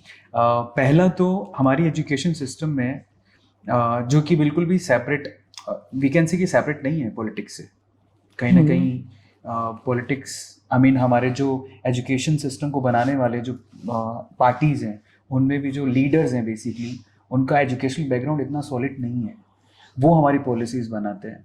इसका इम्पैक्ट कितना पड़ता है आपको, क्या लगता है? क्या ऐसा आपको नहीं लगता कि उन उच्च पदों पे जहाँ पर एजुकेशन की बात जब आए तो जो बहुत पढ़े लिखे लोग हैं, जिन्होंने एजुकेशन बहुत अच्छा किया है, उनको वहाँ प्रमोट करना चाहिए ताकि पॉलिसीज और अच्छी बन पाए? देखो, इसकी दोनों साइड हैं। हम ये नहीं कह सकते कि आप बहुत ज्यादा पढ़े लिखे हैं तो आप अच्छी पॉलिसी बनाएंगे, अगर आप थोड़े कम पढ़े लिखे हैं तो अच्छी पॉलिसी नहीं बनाएंगे। ऐसा तो कुछ नहीं, जरूरी नहीं है। जरूरी नहीं। आपका विजन, आपका विजन बड़ा होना चाहिए। Even if you are a plain graduate और अ पोस्ट ग्रेजुएट, आप पीएचडी नहीं भी हैं या आपने कोई बहुत एक्सपोजर नहीं भी है आपका, बट आप, लेकिन अगर आपकी सोच बड़ी है, अगर आप ये सोचते हैं कि जिनके ऊपर पॉलिसी लगनी है मैं उनसे फीडबैक ले लूं, तो वो पॉलिसी परिपक्व हो जाएगी। अगर जैसे गवर्नमेंट कोई पॉलिसी बनाती है, अगर वो यूनिवर्सिटीज से बात करे कि अच्छा ये बताइए ये पॉलिसी बनानी है, आप अपने इनपुट्स दीजिए, सभी यूनिवर्सिटीज से फीडबैक लें, जो कि अभी हो भी रहा है, तो मुझे लगता है वो पॉलिसी अच्छी बनेगी। इवन बच्चों तक जाएं, पूछें, कुछ बच्चे और बोलेंगे, कुछ और बोलेंगे, लेकिन ओवरऑल एवरेज आपको फीडबैक मिल जाएगा and that will be the best feedback. और यहाँ बेंचमार्क करें कि बाकी फॉरेन कंट्रीज में क्या है जो हमारे में नहीं है, तो benchmark is also very important. सिर्फ एक पॉलिसी के लिए पॉलिसी बना देना और फिर, तो मैं इस पर कमेंट नहीं करूंगी कि कोई पढ़े लिखे ज़्यादा अच्छी पॉलिसी बनाते हैं। सोच बड़ी बना होनी चाहिए। आपने बहुत अच्छा जवाब दिया है। एक्चुअली ये हर्षा भोगले से भी सवाल पूछा गया, तो मैं रिलेट करूंगा कि कई बार हम लोग इंडियन टीम में भी देखते हैं कि अच्छा जो खेल रहा है उसको कैप्टन बना देते हैं। तो कैप्टनसी और लीडरशिप के लिए अलग क्वालिटी चाहिए, अच्छा खेलने के लिए अलग चाहिए। बहुत बढ़िया। और इवन सवाल इसलिए पूछा कि बहुत सारे कॉमन क्वेश्चंस में से ये भी था, क्योंकि जनरली जो जेनजीज हैं, जो जेड जनरेशन है, वो ये सवाल बहुत पूछती है कि ऊपर तो पढ़े लिखे हैं ही नहीं। पर मैं आपको बताना चाहता हूँ कि कई बार जिसका आईआईटी में सिलेक्शन नहीं होता, वो बहुत सारे आईआईटी के बच्चों के सिलेक्शन करवाता भी है। बिल्कुल बिल्कुल, और ऐसे बहुत एग्जांपल्स आपको दिख जाएंगे। ट्रू, बहुत, क्योंकि वो ऐसा सोचता है कि जो सपना मैं पूरा नहीं कर पाया। नहीं, कई बार होता है ना, जब आप आईआईटी में करके तो आपका जो एक, मुझे कहना नहीं चाहिए वो वर्ड होता है कि दिमाग चढ़ता है। आप इतनी हवा में होते हैं कि आपको लगता है कि अब मुझे और कुछ करने की जरूरत ही नहीं है, आपका एटीट्यूड खराब होता है। तो जब तक आप ग्राउंडेड एटीट्यूड नहीं है ना, फिर आप चाहे नॉर्मल कॉलेज से पढ़े हैं, एटीट्यूड अच्छा है ना, तो आप बहुत कुछ कर सकते हैं और कर रहे हैं लोग। ठीक है, पढ़ाई आपको एक हेल्प करती है, एक नैक देती है, जिससे आप थोड़ा कॉन्फिडेंस आता है आपके अंदर। इससे ज़्यादा कुछ नहीं है। इससे ज़्यादा कि आपकी पर्सनालिटी, आप कैसे पॉजिटिव एटीट्यूड है आपका, लोगों के साथ कैसे मिलते हैं आप, किस तरह से लोगों को साथ लेके चलते हैं, वही एक्चुअल है। ट्रू। अब आपने जैसे अपने करियर की शुरुआत की कि टीचर मैंने पढ़ाना है, तो कोई लोग सोच सकते हैं ये क्या है, ये मैंने पढ़ाना है, लेकिन इसको अगर आप शिद्दत से करें तो ये बहुत बड़ी रिस्पॉन्सिबिलिटी है किसी को पढ़ाना। मैं तो हमेशा टीचर्स को भी बोलती हूँ कि इतना पढ़ाना आपकी इतनी बड़ी रिस्पॉन्सिबिलिटी है। आप एक नेशन बिल्डिंग में हेल्प कर रहे हो, you are trying to make nation. इससे एक बच्चे की भी जिंदगी, पता नहीं वो कल को वही प्राइम मिनिस्टर बने, ये सोच के अगर आप पढ़ाएं हर बच्चे को कि वो कुछ भी बन सकता है, तो फिर तो बात ही क्या है। जैसे आपने कहा कि लवली प्रोफेशनल यूनिवर्सिटी स्वीट्स बनाते थे, लवली स्वीट्स अभी भी बनाते हैं, और आई थिंक उनकी स्वीट की शॉप नीचे हमारे उस पे भी है ना। आपने कभी खाई है? आपको कैसे लगती है? मुझे बहुत अच्छी लगती है। I love sweets. मेरी मम्मा मुझे बोलती थी कि देखो सही जगह भेजा है, मिठाई वालों के घर में भेजे, तुझे मिठाई अच्छी लगती है, खाते रहना। अभी इससे जुड़ा एक छोटा सा सवाल, थोड़ा रिलेट करता है। जनरली कहा जाता है ऐसा, और ये जनरल यूथ का क्वेश्चन भी होता है कि बड़े लोग कहते हैं, लेकिन बहुत सारे जैसे नेता भी हैं, बहुत सारे पॉलिटिशियंस हैं, इवन एक्टर भी, हम लोग इंडिया को प्रमोट करते हैं, लेकिन उनके बच्चे सब बाहर पढ़ रहे होते हैं, यूएस में पढ़ रहे होते हैं। उनको क्या जवाब देना चाहेंगे आप? नहीं, देखो, बाहर पढ़ना तो कोई गलत नहीं है। बच्चे मेरे भी बाहर पढ़े हैं, दोनों बच्चे बाहर पढ़े हैं, बट उसके बाद वापस आना और इंडिया में कंट्रीब्यूट करना, वो जरूरी है। Both my children went out, best of the colleges में पढ़े हैं, लेकिन यहाँ आए, वहाँ रुके नहीं, वहाँ से अच्छी चीज़ें सीख के आप अपने देश में अगर वो कर रहे हैं, तो फिर आपकी मतलब फिर तो करना ही है ना, वो तो करना है हमने। सीखना तो है, सभी से सीखना है, बेंचमार्क तो करना है अपने आप को कि क्या हम कम है, उनसे सीखा, यहाँ पे डालें उसको। और अगर ये प्रोस्पेक्ट देखें कि लोग बाहर जाके वहाँ की चीजें सीखो, फिर वापस आओ, इंडिया में इम्प्लीमेंट करो, लेकिन ये चीज भी इंडिया में अभी कम है। ये अब बढ़ रही है, अब थोड़ी बढ़ रही है, अब आप देखिए अब बढ़ रही है, बिकॉज पे स्केल्स भी जो बाहर की अच्छी कंपनीज हैं जो दे रही थी वो इंडिया में भी अब मिलने लगा है। हाँ। अब 3-3 करोड़ के 1-1 करोड़ के पैकेज इंडिया में भी मिल रहे हैं अगर आप अच्छे हैं, लेकिन आपको उस लेवल पे जाना पड़ेगा। आप सोचो कि मेरे में स्किल तो है नहीं और आप सोचे मुझे मिल जाएगा, वो तो नहीं, मेहनत तो करनी पड़ेगी। पर अगर मेहनत करते हैं, पर India has now potential to give you those salaries which are given by US and UK companies, वो तो है। एंटरप्रेन्योर्स भी जितनी इंडिया में अभी एंटरप्रेन्योरशिप की जैसे आप बताया सुपर पावर बन रहा है, तो मुझे लगता है कोई दिक्कत नहीं, आपको यहाँ पे करना चाहिए काम। तो लेकिन हम क्या करते हैं ना, हमारे बच्चे या पेरेंट्स भी लाइफस्टाइल से इंप्रेस हो जाते हैं वहाँ के। वो लाइफस्टाइल ठीक है, इंडिया अभी डेवलपिंग नेशन है, अगर हम उसमें कंट्रीब्यूट करेंगे तभी तो हम डेवलप्ड नेशन बनेंगे ना। तो वो कौन करेगा? हम, हमारे बच्चे ही तो करेंगे ना। तो उनके लिए उनको एम्पावर करेंगे, हम सब यूनिवर्सिटीज एम्पावर करेंगे तो हम पहुंचेंगे। यहाँ पर इंडिया में प्लेसमेंट भी अच्छे हैं, पैकेजेस भी बढ़ गए हैं, लेकिन हम लोग कहीं ना कहीं कल्चर से, वहाँ के कल्चर से हम लोग अट्रैक्ट हो जाते हैं, जिसकी वजह से लोग वहाँ पे रहना पसंद करते हैं। बट इंडियन कल्चर मेरे ख्याल से एवरग्रीन है। तो एलपीयू के कल्चर की बात कर लेते हैं। जैसे आपने कहा कि एलपीयू में स्टेट से ही नहीं, इंटरनेशनल लेवल से भी बहुत सारे देशों से बच्चे आते हैं पढ़ने के लिए, बट फिर भी हमारी जो हमारा कल्चर है, मैंने यूनिवर्सिटी में घूम के देखा, इंटैक्ट है। इतना ये कैसे मैनेज किया आपने, यहाँ के कल्चर को कैसे मैनेज किया? देखो, कल्चर बनाना में साल लग जाते, बहुत साल लग जाते हैं। तो अगर हम स्टार्ट करें तो 2001 से एक कल्चर के साथ हम चले थे कि हमने क्या बिलीफ सिस्टम एलपीयू का रहेगा। तो वो बिलीफ सिस्टम यही था, 1 lovely, beautiful, professional, discipline, hard work, इस तरह की चीजें थी जो हम हमेशा शुरू से हमारे माइंड में थी कि ये तो करनी ही है। So hard working we were right from the beginning. तभी हमारी जो यूनिवर्सिटी है, 4 साल में यूनिवर्सिटी स्टेटस मिल गया था। पहले कॉलेज था, 4 साल में यूनिवर्सिटी स्टेटस मिल गया, जो कि नॉर्मली नहीं होता। तो I think hard working culture जो हमने ट्राई किया सब बच्चों में भी इंस्टिल करने का, और वो सीनियर्स फिर जूनियर्स को सिखाते हैं कि इतना करोगे तो ये मिलेगा। सो फ्री मार्क्स नहीं कहीं पर भी कि नहीं ये कर लो हो जाएगा काइंड्स, वो एटीट्यूड नहीं। एक डिसिप्लिन, टाइम मैनेजमेंट हो या डिसिप्लिन हर चीज़ के लिए ये करा। जैसे we have 0 tolerance in the campus to drugs and alcohol and all. तो ये शुरू से रखा है कि नहीं, उसके लिए 0 टॉलरेंस है। आपको बाहर भी भेजा जा सकता है, आप यूनिवर्सिटी से थ्रो कर दिए जाओगे बाहर। तो 2-3 साल वो कल्चर शुरू किया, अब वो बन चुका है, वो that's become a culture now, part and parcel of everybody's personality. उसको कहने की जरूरत नहीं है। आप देखेंगे शांति होगी, कोई खड़ा होकर ऐसे लड़ाइयाँ झगड़े नहीं करेगा, उसको पता है एक डर वो जरूरी है, वो आपको बनाता है, आपकी इंटेग्रल पार्ट बनता है आपकी पर्सनैलिटी का। तो इस तरह का कल्चर कोशिश करते हैं। एक बहुत इंपॉर्टेंट हमारे है कि डाइवर्सिटी को हम इंपॉर्टेंस देते हैं कि आपके फ्रेंड्स, आपका हॉस्टल में भी रूममेट्स आपके डिफरेंट स्टेट्स के होने चाहिए ताकि आप उनसे लर्न कर सकें। सो हमारा यही होता है कि 4 साल में आपने क्या सीखा other than what is happening in the classroom. तो वो भी एक कल्चर है, हार्ड वर्किंग कल्चर है, डाइवर्सिटी का कल्चर है, और एक अपॉर्चुनिटीज का कल्चर है कि हर बच्चे को 10 से 15 अपॉर्चुनिटीज मिलनी चाहिए, चाहे वो प्लेसमेंट की तरफ है, एंटरप्रेन्योरशिप की तरफ है, स्टेज की तरफ है।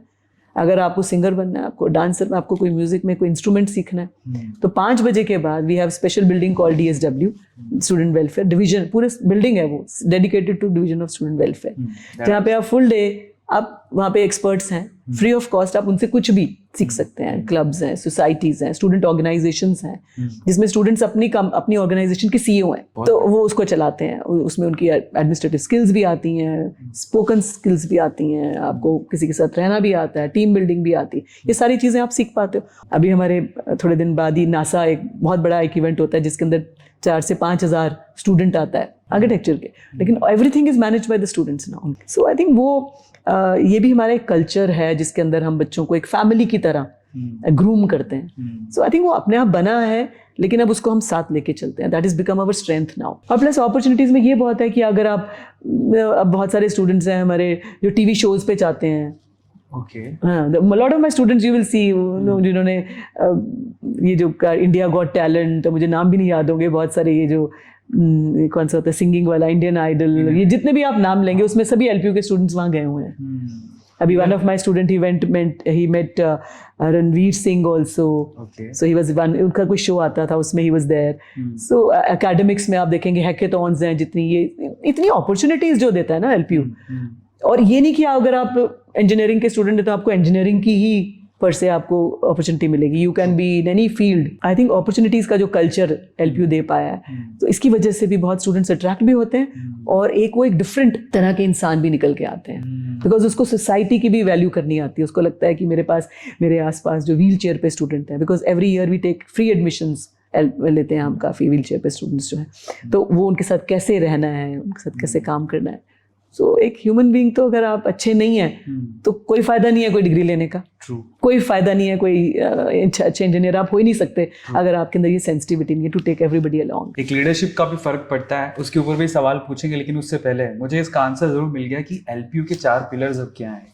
जैसे कि मैम ने बताया, LPU Lovely, we have to be well behaved, जो कि यहाँ पे हमेशा दिखता है, 2 बार आया तो हर बार दिखा है मुझे। Professionals and disciplined and work hard, I can say that. चलिए, अब क्योंकि मैंने कहा कि लीडरशिप का भी फर्क पड़ता है, क्योंकि ये सब बोलना आसान है लेकिन उसके लिए लीडरशिप क्वालिटी भी चाहिए, और प्रो चांसलर मैम में वो सारी चीज़ें दिखती हैं। मैं एक चीज़ ऑब्जर्व कर रहा हूँ काफ़ी देर से, स्टेटस बहुत बड़ा है, आपकी जो पोजीशन है बहुत बड़ी है, स्टिल मेरे जैसे इंसान को अपने में कंफर्टेबल बनाए। इनफैक्ट मैंने आपसे बहुत सारे सवाल पूछे, आप में वो फियर नहीं है। इनफैक्ट मैंने कुछ और क्वेश्चंस भी पूछे, आपके माथे पे शिकन नहीं थी, आपने बहुत कामली क्वाइटली उसका आंसर दिया। ये मैं अब आपके बारे में जानना चाहता हूँ, इतनी काम क्वाइटनेस कैसे, आपका रूटीन क्या है, प्लीज बताइए। आई थिंक सेटिस्फेक्शन सबसे इम्पोर्टेंट होता है कि आपने जिंदगी में जो अचीव किया है, हाँ। क्या हम उससे खुश हैं, क्या हम हर रोज अपने आप को पैट कर पाते हैं कि I am on the right track, तो ठीक है, वो खुश हैं। So that's what I feel कि I pat myself every day कि whatever I did today was a step forward to transforming education, transforming India. अगर वो स्टेप की तरफ हम बढ़ रहे हैं तो I am doing my duties well. जो गॉड अलमाइटी ने जो काम जो सुपुर्द किया है उसको ढंग से करना है, दैट्स इट। तो ये करने की अगर कामना रखते हुए आगे चलते हैं। रूटीन तो मेरा सबका जैसा होता है वैसे ही है कि I would get up early in the morning and may be spend 2 hours on my self, जिसके अंदर योगा भी है, थोड़ा वॉक है, थोड़ी साइकिलिंग है, थोड़ी एक्सरसाइजेज हैं, सारा इसका कॉम्बिनेशन है। तो उसके बाद ब्रेकफास्ट लाइट सा लेके then I would come to the work place. काम में पूरा दिन काम होता है, जिसके अंदर आइडिया जनरेशन ज़्यादा होता है, और डिसीजन मेकिंग और आइडिया जनरेशन की, और बताओ और क्या, अगले साल क्या, अब नया क्या करना है। तो इस तरह से चलते हैं। पॉलिसीज़ हैं, पहले बच्चों को दिखाओ पॉलिसीज़, कोई भी स्टूडेंट को उनकी फीडबैक लो, हर चीज़ पे उनकी फीडबैक लो, ये करते हैं। और शाम को फिर अपना कुछ सोशल, कुछ बच्चों के साथ, कुछ अपना family time, and then that's it. Finally जब हम ऑफ कैमरा बात कर रहे थे, देन मैम ने मुझे बताया कि यहाँ पर ऑलमोस्ट हर तरह की बड़ी पर्सनैलिटी आ चुकी हैं, जिसमें कुछ ऐसी पर्सनैलिटीज भी हैं, आपके alumni Neeraj Chopra. I think सब बच्चे उनको एक आइडल की तरह बिल्कुल देखते हैं। बहुत बड़ी बात है, वो नीरज चोपड़ा यहाँ से पास आउट है, यहाँ पढ़े। जी। शहनाज गिल आजकल बड़ा नाम हो रहा है उनका भी। इसके अलावा श्री रविशंकर जी से लेके अश्विनी ग्रोवर, चाहे अमन गुप्ता, एक बड़ी पर्सनैलिटी जिसका नाम मैं कोट करना चाहूंगा, दिलजीत दोसांझ। थोड़े दिन पहले दिलजीत पंजाब में ही नहीं, सबके हीरो है वो, काफी अच्छा गाते हैं, बहुत अच्छी उनका दिल बड़ा साफ है, बहुत प्योर है, बहुत बंदा प्योर है। तो वो मेमोरी जानना चाहता हूँ। तो हमने क्यों सोचा, बड़ा लेविश एंट्री था, बहुत कुछ हुआ, तो प्लीज उनके बारे में थोड़ा अगर आप बता पाए। वो वैसे यूनिवर्सिटी में 2 बार आ चुके हैं, बट अभी रिसेंटली उनका एक शो था यहाँ पे, दिलजीत दोसांझ शो। सो उसमें काफी, I think it was around, मेरे ख्याल से 20-25 हज़ार बंदा होगा जो अंदर यूनिवर्सिटी में थे। बट वही उनकी जो नेचर और उनका जो खुलापन और इतना साफ दिल, विच अट्रैक्टेड मी, किस तरह से उन्होंने सब बच्चों के साथ, बच्चों के बीच में जाके सिंगिंग करी। और जो एक मोमेंट जो मुझे याद आता है कि उनकी जो लैंडिंग थी वो होनी थी बाहर कहीं। क्या हुआ, शाम को होते होते वो लैंडिंग जहाँ पे इवेंट था बिल्कुल उसके साथ वहाँ पे लैंड कर गया उनका, वो विच वॉज नॉट एक्सपेक्टेड।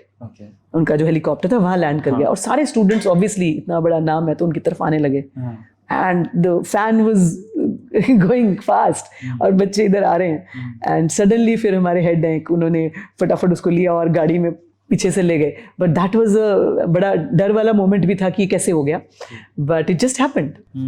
तो लेकिन वो इतने काम थे, अरे नहीं कुछ नहीं, और साथ ही उन्होंने विदाउट एनी डिले, वही 10 मिनट के बाद ही started his show with no panic. तो इस तरह के बहुत सारे लोग हैं जिनसे हमें सीखने को मिलता है कि इतने ऊपर लेवल पे पहुंचने के बावजूद वो कितने पीपल्स फ्रेंडली लोग हैं। Shahrukh Khan was one of them. जब वो आए थे यहाँ पर तो उनका ही was suppose to dance only for 5 minutes और 10 minutes इतना था, but he dance for 1.5 hour। Can you believe? उतनी एनर्जी उनके अंदर थी कि वो बच्चों के साथ ऐसे डांस कर रहे हैं, ये कर रहे हैं, पसीने आ रहे हैं और डांस कर रहे हैं। सो आई थिंक ये चीजें हमें एक डिफरेंट बनाती है। हम कहते हैं ना हम कैसे डिफरेंट बने, तो कुछ ऐसा होता है आपके अंदर जो आपको ऊपर लेके जाता है। वो क्या एक चीज है अपने अंदर ऑब्जर्व करें तो वो कुछ ना कुछ हर एक में होता है। शाहरुख खान, दिलजीत दोसांझ, ऐसे बहुत सारे लोग के अंदर ये क्वालिटीज हैं। तो फाइनली हमने बहुत सारी बातें की हैं, लोग क्वेश्चंस किए, एलपीयू के बारे में जाना, मैम के बारे में जाना, और अगर इसके अलावा भी कोई क्वेश्चन आपके दिमाग में आ रहा है कमेंट सेक्शन में लिखिए, हम यहाँ आते जाते रहेंगे। वो अगले सेगमेंट की तरफ चलते हैं। हमारा अगला सेगमेंट है पिक क्या कहती है। ओके। पहली फोटो लेते हैं। जब मैं रश्मि मैम के लिए बोल रहा था तो मैंने एक लाइन बोली थी कि एक CEO मैगजीन है, जिस मैगजीन ने मैम को द मोस्ट इन्फ्लुएंशियल वुमेन का खिताब दिया है। फोटो बहुत बहुत प्यारी है, जितनी मैम अभी मतलब यहाँ पे मैं देख पा रहा हूँ इतनी प्यारी लग रही है, वैसी ही फोटो में भी लग रही है आप। ये फोटो जी, इसके बारे में आपकी क्या मेमोरी है, प्लीज बताइए। इसके बारे में मेमोरी यही थी कि जब ये शूट के लिए आए, ये पिक्चर जब क्लिक की थी, भेजी थी उनको, they wanted a picture of mine. तो मैंने कुछ सोचा नहीं था कि ये ऐसे फोटोग्राफ आएगी। जब वो मैगजीन में आई तो I was like surprised and I was normal, मुझे surprised at the same time normal. But लेकिन बहुत सारे जब मुझे कॉल्स आए या मैसेजेस आए या मेरे रिलेटिव्स की पिक्चर्स आई है मुझे भेजी कि देखो हमने ये देखा, then I realise probably it was a big thing. उससे पहले मुझे नहीं लगा कि ये कोई बहुत बड़ी चीज़ थी, और मुझे आज भी नहीं लगता। अगली पिक्चर की तरफ चलते हैं जो आई थिंक रिसेंट है। ओह, ये तो अभी की बात ही है। जब हमारे chief minister Punjab, he had come to the university. He is very generous, बड़े खुले दिल के हैं, मस्त पॉलिटिशियन है। और वैसे इनके अंदर ना पॉलिटिशियंस वाली कोई बात कम है, मे बी शायद because he is been on stage, तो इनके अंदर वो क्रिएटिविटी ज़्यादा है। एक उनका मुझे बहुत अच्छी चीज़ लगी थी जब वो यूनिवर्सिटी में आए थे। उस दिन हमारा एक व्हील चेयर पे स्टूडेंट्स का एक सेमिनार था। ओके। एंड देवर अराउंड 500 से भी ज़्यादा, 800 लोग थे शायद, 800, yes, 800 people on the wheel chair, जो पेशेंट्स, वो सब आए हुए थे।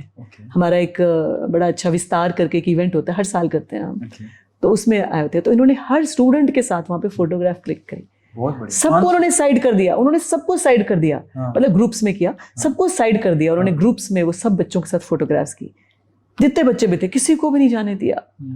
और सब इनका डिले भी हुआ सारा प्रोग्राम, बोलते नहीं, क्या बात, कि इनके लिए तो ये आज का दिन है। नेक्स्ट फोटो ये भी रीसेंट है, आई थिंक अमन गुप्ता जी, ये और इनकी वाइफ दोनों आए थे अभी कैंपस में। तो बड़ा ब्यूटीफुल था। स्टूडेंट्स ने इतने क्वेश्चंस पूछे इनसे, एंड मुझे याद है एक बच्ची ने इनसे क्वेश्चन पूछा, उसको प्रपोज कर दिया स्टेज पे आके। स्टेज पे आके प्रपोज कर दिया। सो आई थिंक इस तरह की बड़े फनी मोमेंट्स भी हुए। And he was also very generous to give, और बड़ा अच्छा बच्चों के साथ डांस किया इन्होंने, और बड़े अच्छे सजेशंस दिए स्टूडेंट्स को। आई एम श्योर कि बहुत बच्चों की लाइफ इनको सुनने के बाद चेंज हुई होगी। हमारा पिक क्या कहती है राउंड हो गया है खत्म। अब मेरे सबसे फेवरेट राउंड पे चलते हैं, जिसमें हम लोग क्वेश्चंस मेहमान से पूछते हैं, लेकिन समय कम देते हैं। Rapid fire round. ओके। तो पहला रैपिड फायर में सेक्शन है हमारा लाइकिंग और डिसलाइकिंग पे। आपको क्या पसंद है, आपको क्या नहीं पसंद है, उसके बारे में पहले बात कर लेते हैं। जी। पहला सवाल, फेवरेट बुक कौन सी? महाभारत। आपकी favourite movie? 3 idiots. Next question, आपका फेवरेट एंटरप्रेन्योर? रतन टाटा। बहुत बढ़िया। Favourite country? India. I love my country. The best thing about LPU? The best thing about LPU is the environment, coexistence of so many students and faculty, which makes it great. Your favorite subject? Spirituality.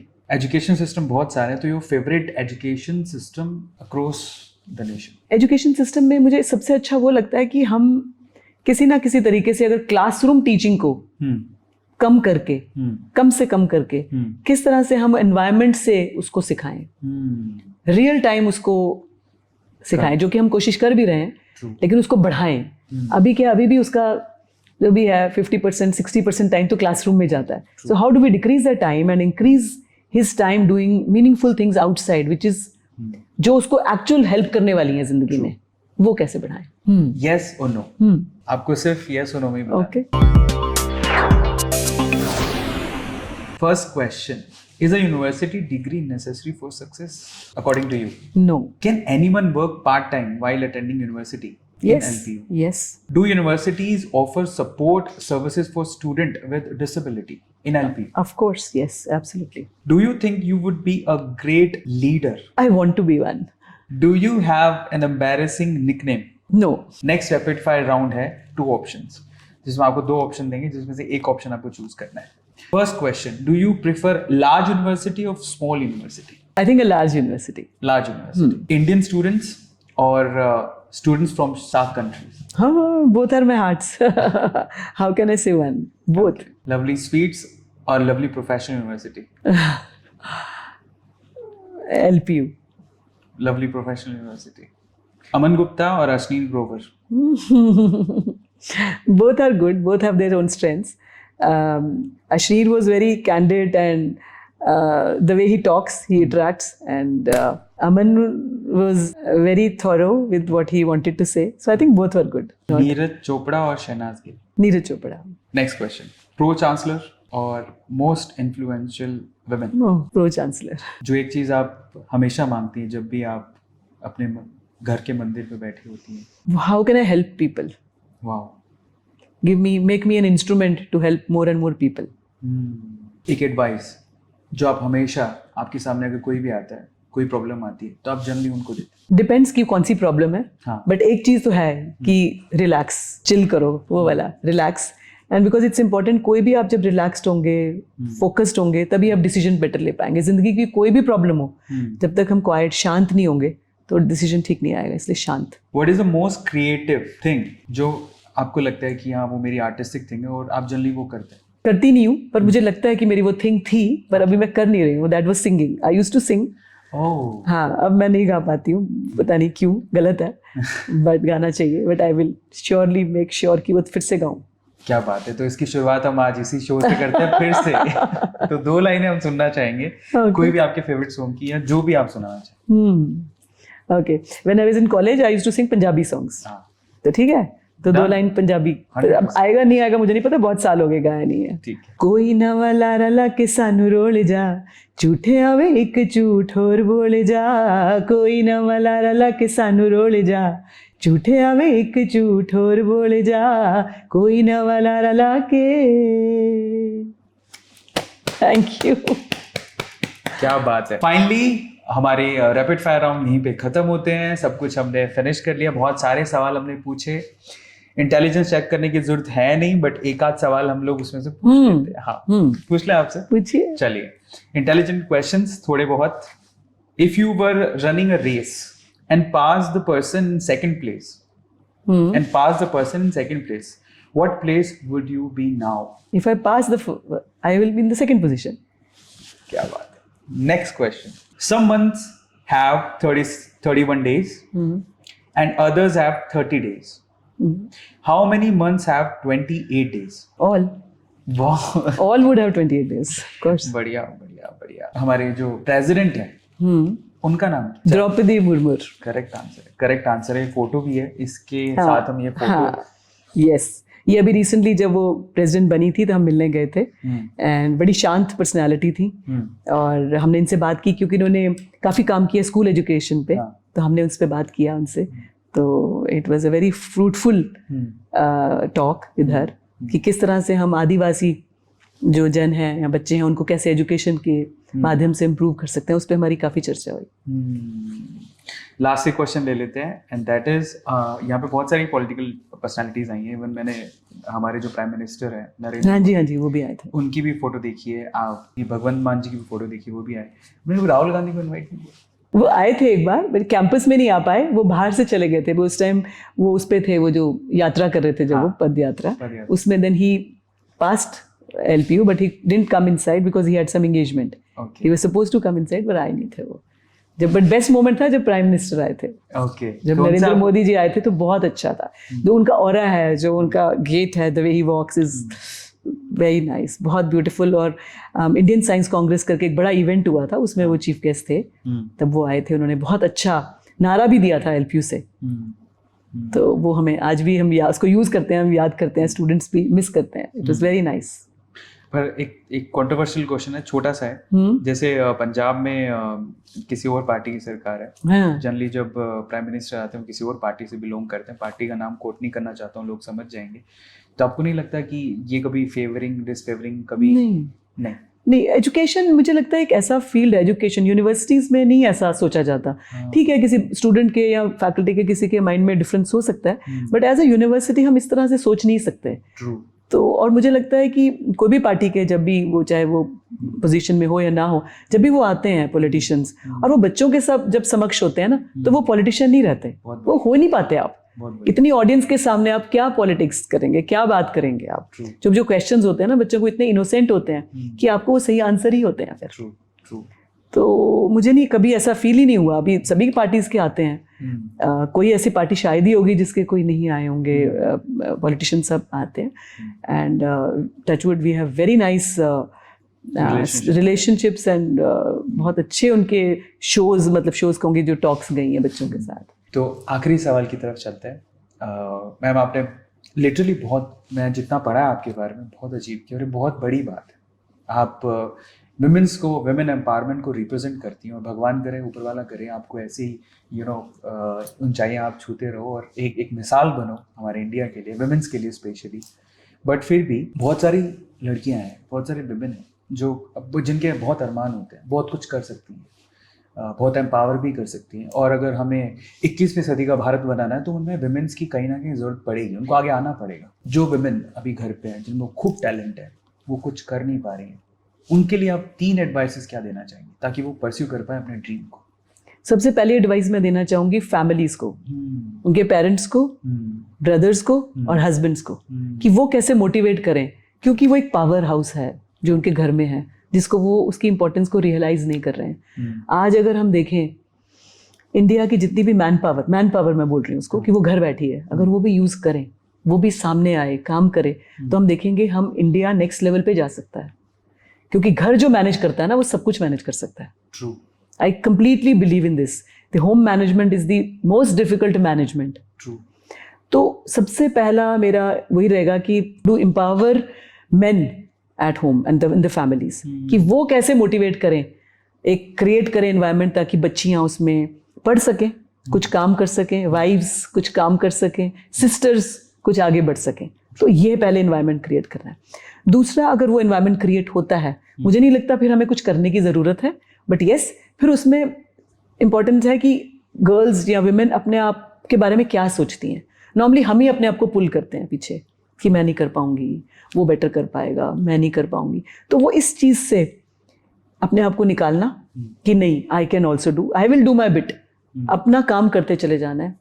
और इतनी multitaskers होती हैं women already, तो उनके लिए एक थोड़ा सा बस इग्नाइट करने की बात है, अपने आप को समझने की, अपने ऊपर विश्वास करने की ज़रूरत है। तो वो आगे जाएंगे, उनको आगे जाने से कोई नहीं रोक सकता। इनफैक्ट अभी आप देखेंगे एलपीयू में भी all the mainly the gold medalists or the best positions are held by women, the girls. So उसमें कोई दो राय है ही नहीं है। So women, girls are already excelling. तो हमें उनको एम्पावर करना है और उनको अपने अंदर कॉन्फिडेंस होना चाहिए। और थर्ड, मुझे लगता है कि इस पावर को जो हमारे चाहे ब्रदर्स या देते हैं या फैमिलीज देंगी, या कॉन्फिडेंस जो आपके अंदर, उसको मिसयूज नहीं करना। उसको ये नहीं सोचना कि अब पावर मिल गई है तो अब मैं किसी को कुछ नहीं समझूंगी। वो बहुत इंपॉर्टेंट है कि कैसे हम मॉडर्निटी को और ट्रेडिशनल वैल्यूज को साथ लेके चलें, घर को और बिजनेस को साथ कैसे लेके चलें, हस्बैंड की सपोर्ट भी करना है और कैसे सब चीज़ों को साथ लें, पेरेंट्स की भी रिस्पेक्ट करनी है, वो कैसे साथ लेके चलें। ये नहीं कि अब मैं काम कर रही हूँ तो मैं घर का काम नहीं कर सकती, या मैं अब ये कर रही हूँ तो मुझे ये क्यों करना है। ये मैंने अभी लेटली बहुत देखा है। तो इस चीज़ को अगर हम देख सकें, this is my point of view, आप सीखें ना सीखें। क्या बात है। फाइनली बहुत सादगी के साथ इन्होंने हर चीज़ के जवाब दिए। और जैसे मैं पहले सोच रहा था कि कितना इन्फ्लुएंस कर पाएंगी मैम आपको, बट मैं लिटरली बता रहा हूँ, मैं यहाँ पे बैठ के काफ़ी इन्फ्लुएंस हुआ हूँ मैम से। ये डायनामिक पर्सनालिटी, और मैं चाहता हूँ ज़िंदगी में आगे आपको बहुत ऊपर देखें, हम एज ए लीडर देखें, जो कि मेरी दिली इच्छा है, जो हो पॉसिबल हो पाए। गाइस, फाइनली आपको क्या करना है, सिंपल सा काम करना है। आपको ये पॉडकास्ट कैसा लगा कमेंट सेक्शन में ज़रूर लिखिएगा। इसके अलावा अगर आप मेरी जगह पर होते तो आप चांसलर मैम से, to chancellor ma'am, the most influencer women I can say right now as well. आप मेरी जगह पर होते तो क्या सवाल पूछते, कमेंट सेक्शन में जरूर लिखिएगा, और सबसे अच्छा आंसर आपको मैम को कौन सा लगा वो भी कमेंट सेक्शन में लिखिएगा। और ऐसी अमेजिंग पॉडकास्ट के लिए share, subscribe and like. Good day.